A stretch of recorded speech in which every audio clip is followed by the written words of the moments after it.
I think it's fair to say Bryson DeChambeau is the most eccentric golfer playing the game today. But apart from his unique personality and approach to golf, he's also had an appetite for controversy that has notoriously rubbed people the wrong way, both on and off the course. However, something seems to be changing about DeChambeau.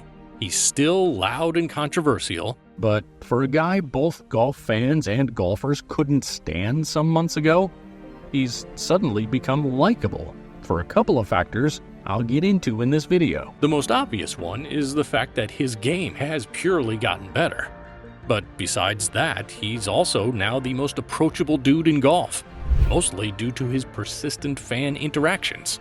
And I don't know about you, but I think the rediscovered Bryson could be a catalyst for the reunification of golf. So let's talk about the scientist for a minute. DeChambeau became an even bigger sensation after winning the 2024 US Open at Pinehurst Resort. After a 3-year wait for another major, he arrived at the 104th US Open as a solid favorite. Earlier in the year, he'd lost the PGA Championship by a stroke to Xander Schauffele. Then, at his next major stop at the Masters, he'd had to settle for a 6th-place finish behind Augusta's new owner, the incredible Scottie Scheffler. But at the US Open, DeChambeau was in much more familiar territory. He'd won the event in front of a gallery of crickets in 2020, so as a former champion, he could say he knew how to win the US Open. At the start of the tournament, he threw his hat in the ring with a first-round 3 under par 67. Then he kept up the pressure with a second-round 1 under par 69. And by the end of round 3, he was at the top of the leaderboard with 7 under par 210. But in second place, he was being chased by a pack of 3 wolves, including Rory McIlroy, aka the hungriest man in golf. McIlroy had finished the third round 3 strokes behind DeChambeau to stage the tensest US Open finale in recent history. So DeChambeau went into that final round knowing he had to be perfect. The man hunting him down wasn't just a veteran looking for glory. Since his triumph at the 2014 PGA Championship, McIlroy had been trying to break a decade-long dry spell at major tournaments, which was unusual for a man of his talent. Just to illustrate what I mean, McIlroy is the first golfer in over 100 years to have 7 top 10 finishes at the US Open without a victory. But like Big Bryson, the mercurial McIlroy had also tasted victory at the US Open, even though his win came way back in 2011 at the Congressional Country Club. Besides the obvious talent of the two golfers, there were other underlying elements that made the final a showdown for the ages. One of them was the fact that due to McIlroy's role in the PGA Tour versus LIV war, he was essentially Captain PGA Tour. And because Bryson was LIV's priciest recruit, he was easily the face of the Saudi-backed league. So when the final round began, the war was on again. But with a 3-stroke advantage, the tournament was very much DeChambeau's to lose. And he almost did. True to his nature, DeChambeau showed his lethal driver was still his greatest weapon. He led the final round in average driving distance with 338.3 yards. Interestingly, the closest person to him was McIlroy, with a monstrous 327.5-yard average. However, DeChambeau paid for more power with less accuracy, as he could only hit 5 of 14 fairways. McIlroy, on the other hand, used his power more responsibly, hitting a remarkable 11 out of 14 fairways. Still, DeChambeau has built his career on regularly getting into trouble and finding his way out. So it was no surprise that he hit 11 out of 18 greens, while Rory managed 10 out of 18. Thanks to his insane recovery skills, DeChambeau was able to keep the match even. But he soon started making some odd errors that threatened his chances. Bogeys on holes 4 and 12 placed him side by side with McIlroy, who was dropping birdies all over the course like a sniper. Then on 15, Bryson missed a 4-foot par putt to give McIlroy a 1-stroke lead. However, at 16, McIlroy reminded everyone of the reason he hadn't won a major in 10 years.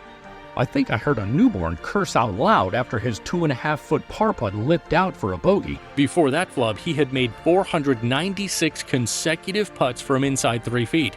So it was another huge sign that the golf gods were not ready to break the McIlroy jinx yet. And with both men making par on 17, I knew it would take something dramatic to prevent a playoff. And that last hole didn't disappoint. But if you were a Northern Irish golfer named Rory McIlroy, then it definitely did. At 18, McIlroy was faced with a 4-foot par putt that would have forced a playoff had it gone in. Instead, the ball lipped out for his third bogey over his last 4 holes. And that baby swore again. I think that kid was doing all his potty training in his mouth. Anyway, McIlroy had to watch his fate from the scoring room. He remained hopeful after DeChambeau landed his tee shot close to a tree with a root in front of his ball, and with very few options, he was forced to send it into a bunker. But expectedly, DeChambeau slapped it out of the sand to 4 feet short of the hole and sank it. However, that putt wasn't the only thing DeChambeau sank with his last stroke. He also sank McIlroy's hope of ending his major drought. The loss added to a long list of near misses, including his one-shot loss to Wyndham Clark at the 2023 U.S. Open.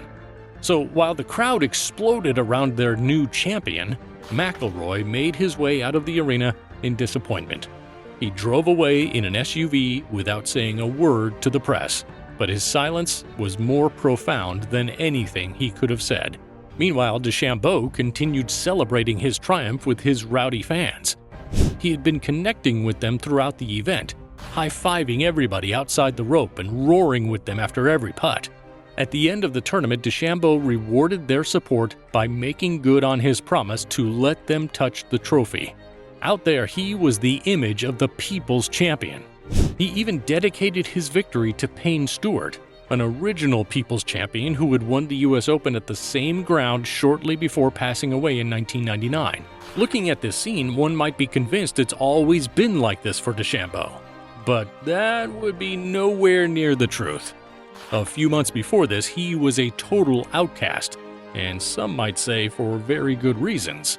As golf's very own mad scientist, DeChambeau didn't find a lot of fans who fancied his nitpicking. He was popular for overanalyzing every aspect of the game, which would have been cool on the range and during practice rounds. But this guy was conducting experiments during competitions, and understandably, that didn't win him many friends on and off the course. On many occasions, his colleagues called him out for slowing down the game. But he was the guy who had to know the direction and strength of the wind, and then have a presidential debate with his caddy about his yardage before even addressing the ball. On the green, he took his time to study the lie and plot his shot, which also left everyone waiting for him, red with fury. You used to be able to run a mile, watch a season of Game of Thrones, and have a 5-course meal during a typical Bryson DeChambeau hole.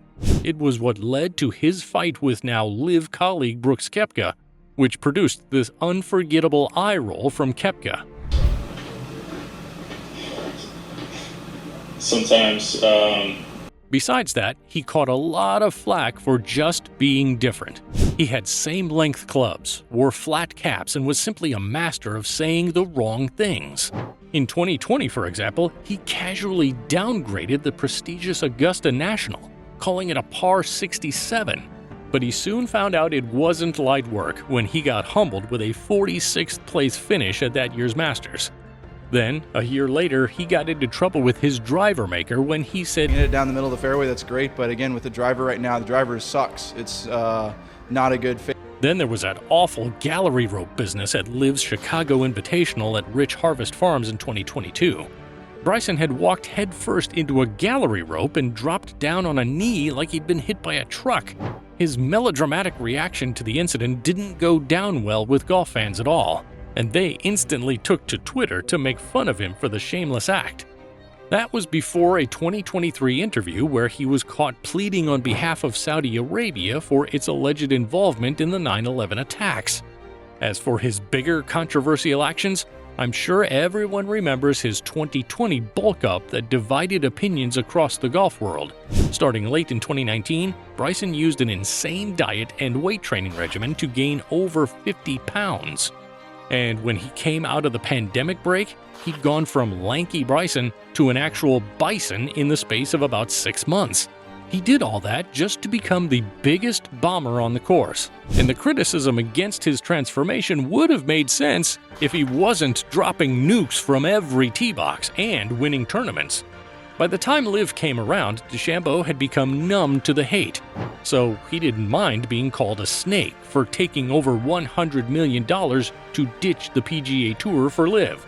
Also, in a world where so many people shy away from politics, Bryson has shown that he doesn't care what people think about his political affiliations. He's been a big fan of former US President Donald Trump, who was also the Republican presidential candidate for the 2024 elections. So, in a show of support for his old friend, he hosted the former president on his YouTube channel, not caring about how the other side of the American political aisle felt about the endorsement. After looking at DeChambeau's long villain arc, I'm sure you're just as surprised as I am that, all of a sudden, he's now everybody's favorite guy. But I think I know how he did it. To plan his resurgence, DeChambeau had to dial back a couple of things he was doing wrong. The scientist found out that, in his bid to break golf, he'd broken himself. The added muscle mass had been causing him all kinds of problems, from digestive issues to weird injuries like a broken bone in his hand and a torn labrum in his hip. And even though he partly had his bulk to thank for his 2020 US Open win, he had to drop some of it to find his new form. So in 2023, he reduced his caloric intake by 2,100 and lost 18 pounds in 24 days. And for the 2023-24 season, he's weighed about a healthier 210 to 215 pounds. But the external changes were not enough to convince fans that DeChambeau had been born again. It took them seeing some changes in the man himself to believe his conversion. Anyone following golf on YouTube knows DeChambeau's YouTube channel is now the place to be.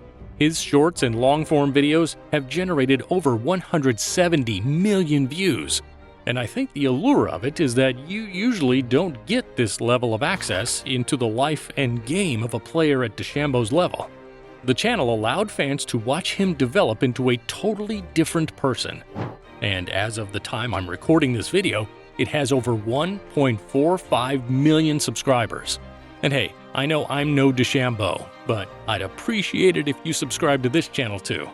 So what could a friendlier, healthier, and livelier DeChambeau do for the world of golf? A whole lot, really. For starters, he has to keep playing well to keep the fans interested in the game. But even more importantly, he could be the bridge that finally connects the PGA Tour to LIV. With his US Open victory, DeChambeau became the second LIV player to win a major tournament since the PGA Tour vs. LIV saga began. Brooks Koepka was the first to do it at the 2023 PGA Championship. Cameron Smith's success at the 2022 Open Championship doesn't count, since he joined LIV after the victory. So with so much talent on one side of the divide, I think it's unfair to the fans that we don't get to watch these guys compete week in and week out on the PGA Tour. The level of competition on tour was what made it so interesting, because you just never knew who would beat who at every tournament. But DeChambeau's win once again reminded us that the guys at LIV are just as good as the talent on the PGA Tour. So his victory is an incentive for the leagues to fast-track whatever they plan to do with the merger. And I think I speak for everyone when I say we just want to see the strongest fields golf can offer on the PGA Tour again. Also, looking at the electric atmosphere DeChambeau created at the US Open, the noise he was generating, and his intimate fan interactions, I wondered where in golf these were the norm. And I instantly thought about the LIV model. A lot of LIV's branding is aimed at breaking golf's traditional uptightness. As far as I know, golf is the only sport that requires total silence from the fans during some parts of the game. Sure, it gives the sport a unique atmosphere and helps the players concentrate.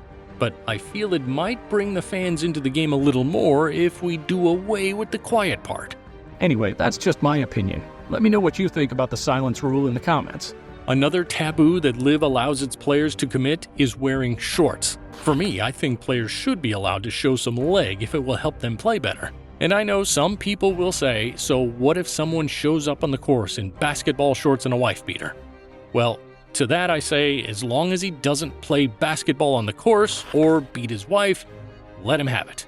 I feel the priority of the event organizers should be creating an ambiance that serves the players and the fans optimally. And Bryson showed on the road to his US Open victory, if we bridge the gap between the fans and the game, golf can be a much more exciting sport for everybody. Okay, that's all about how Bryson DeChambeau can make golf great again. Let me know if there's something else you'd like me to look into and talk about on this channel. See you around.